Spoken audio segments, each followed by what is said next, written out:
One day as a child, I opened a book, and on the inside cover was this cheesy looking sticker and the words, "A book is a gift that you can open again and again." And all these years, those words have stuck in my mind, and today I want to share with you some gifts to you as a parent and educator of your children. So, some favorite homeschooling books. Hi, welcome to Born for Homeschool. My name is Rachel Bourne. Here at Born for Homeschool, we share tips and tricks, information, and encouragement to simply support your homeschool. Today's video is going to be a little bit more casual as I share with you some of my homeschooling book favorites. And I also wanted to share a little bit about why I think these books are my favorites. So let's dive in. So first I want to share with you why I think some of these books are my favorites. And there's two reasons. So the first reason is that these books reflect my values, and not just my values on my worldview and how I view homeschooling, but what things I see as important in homeschooling. And then also, these books also reflect things that I struggle with. So things that I view as important, but things I need to grow in, or that is also reflected here in this stack of books. So let's talk about some of my favorite homeschooling books. So the first book that I want to share with you today is The Read Aloud Family by Sarah Mackenzie. And if you've been here on my channel for any length of time, you know that I love Sarah Mackenzie and the business that she has, Read Aloud Revival.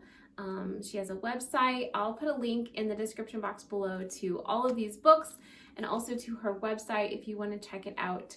She has built an incredible resource. You can join a membership page with her website, and she just has free book lists on her website and articles, and just an excellent resource for any homeschooler. So in the book, The Read Aloud Family, Sarah Mackenzie writes, "It is said that a person who reads lives 1,000 lives, but a person who never reads lives only one. What better opportunity can we give our children than to live 1,000 lives before they leave home? What better way to prepare them for anything they may encounter than to let them slay 1,000 dragons, die 1,000 deaths, live as 1,000 heroes?" This is an incredible resource. So if you haven't read this, or if you don't have this, I highly recommend checking out Sarah Mackenzie's The Read Aloud Family. Another favorite is Teaching from Rest, A Homeschooler's Guide to Unshakable Peace, also by Sarah Mackenzie. And this book has been so good and such an encouragement to my heart this year. And so I heard about this book many years ago. I kind of waited to see if I could find it secondhand.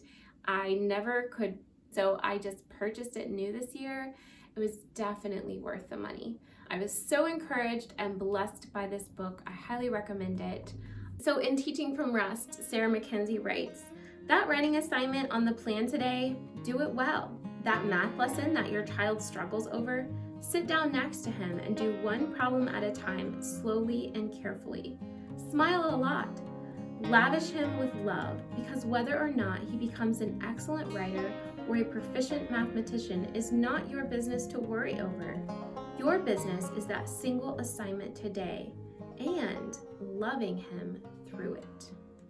So Teaching from Rest, another favorite that I just found this year. So my next favorite is called The Brave Learner by Julie Bogart.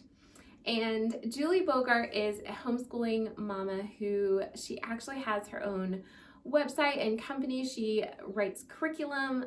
The Brave Writer, I believe, is some of the curriculum that she has. She has lots of different resources for homeschooling parents. But I'll tell you what, one of the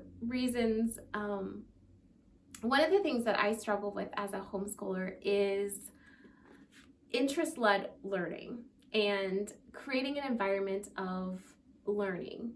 And it's just not something that comes easily to my personality, and it's something that I know that is important, and I I want to foster that in our homeschool. And so this book, The Brave Learner, was amazing to walk me through just practical steps on how to teach homeschooling from a different perspective, a perspective completely different from mine. It was just excellent read and resource for me.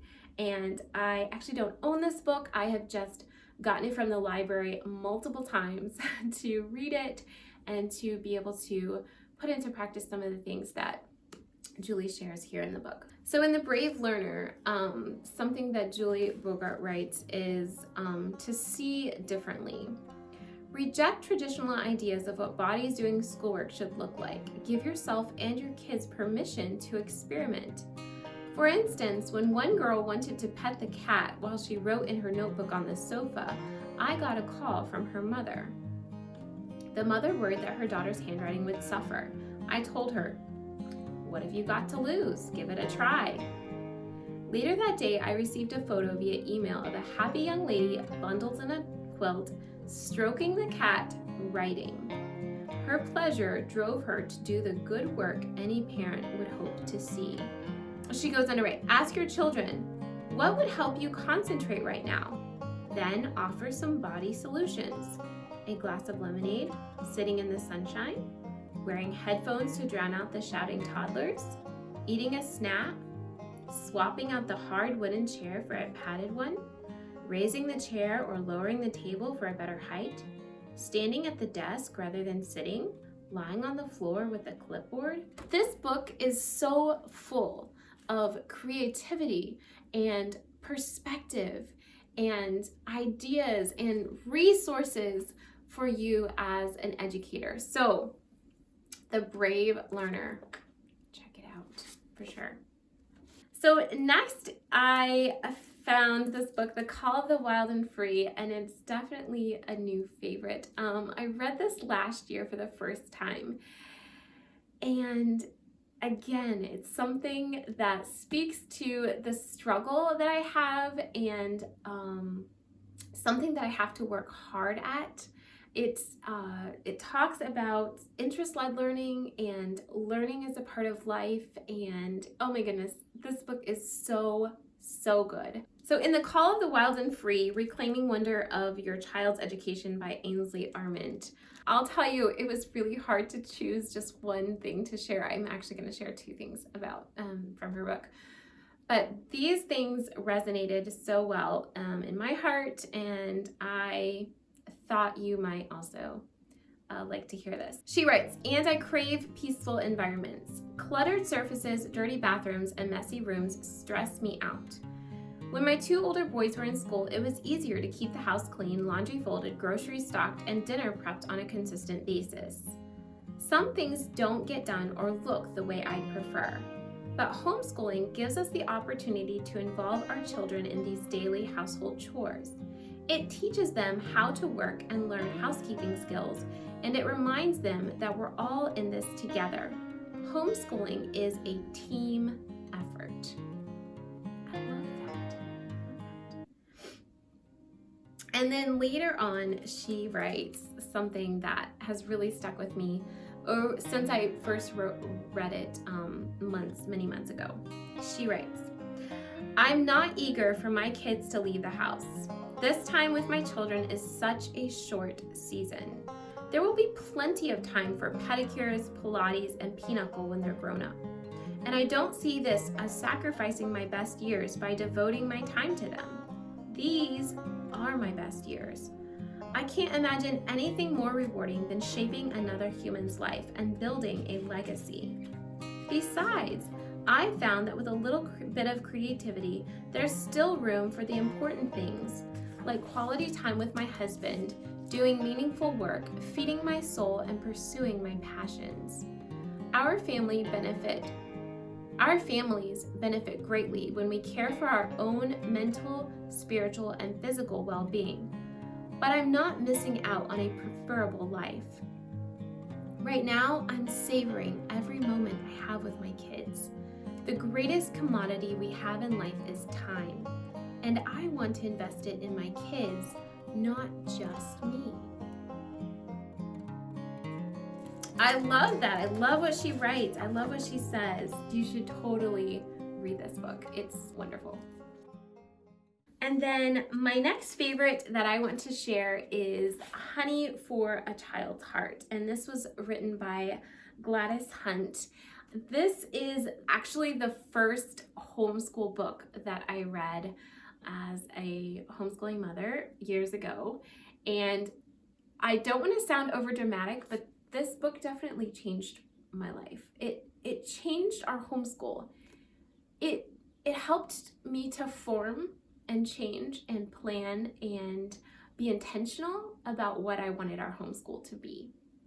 And so I really do think that this book helped to change the trajectory of our homeschool, and it's one of the reasons that we are where we are today. And I have been so blessed by this book and challenged. If you have never read Honey for a Child's Heart, you should definitely do it. I know I've said that about each one of these, but it's an excellent read.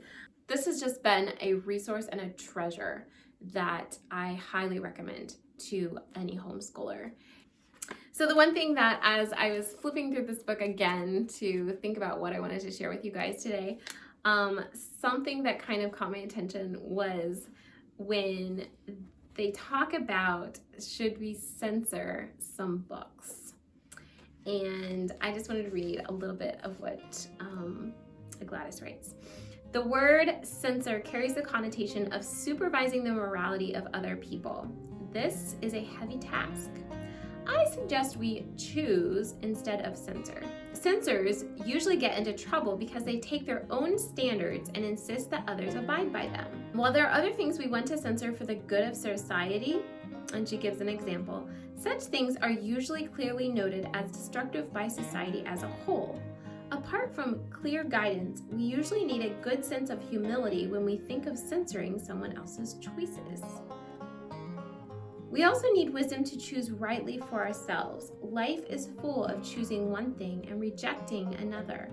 We must even decide between good, better, and best. We choose some books and reject others, and for different reasons. Some books are a waste of time. Others are profane or too explicit in detail. We choose some as being well written and others as being poorly written. We choose for ourselves and our families, but not for others. And she goes on to talk about more about censoring books, and just really great food for thought. And that's exactly what this book is. It's all about logically, practically, biblically thinking through books and teaching and training your children. Oh my goodness, it's so good. So a bonus book, I guess, favorite that I wanted to share with you today. It's not really technically a homeschool book, but it's called Simplicity Parenting by Kim John Payne. And this book was very good in, gave me a lot of perspective and thoughts on parenting, and it definitely trickled down to my homeschooling and how I viewed homeschooling and how I intentionally set up our homeschooling. And so this book, even though it's a parenting book, Simplicity Parenting, it has definitely affected the way that I homeschool. So I also recommend this book, not necessarily for homeschoolers, but for parents, for anyone raising a child or having children in their home. Finally, I wanted to share just something that Kim John Payne writes here in Simplicity Parenting, using the extraordinary power of less to raise calmer, happier, and more secure children. And he writes, children are such tactile beings. They live so fully by their senses that if they see something, they will also want to touch it, smell it, possibly eat it, maybe throw it, feel what it feels like on their heads, listen to it, sort it, and probably submerge it in water. This is entirely natural. Strap on their pith helmets, they're exploring the world. But imagine the sensory overload that can happen for a child when every surface, every drawer, and closet is filled with stuff. So many choices and so much stimuli rob them of time and attention. Too much stuff deprives kids of leisure and the ability to explore their worlds deeply. So this book is full of research and information and practical steps on simplifying life, intentionally simplifying life to serve your family, to serve you and your children, and just excellent read. So thank you so much for joining me today. I would love to hear if you have any favorite homeschool books or parenting books that have really impacted you or changed the way that you see things or the way that you do things. So definitely leave a comment and share with me some of your favorite books. I would love to check out some more and maybe add to my favorites. Thanks so much for watching today. I hope you have a wonderful day, and I will see you again next week.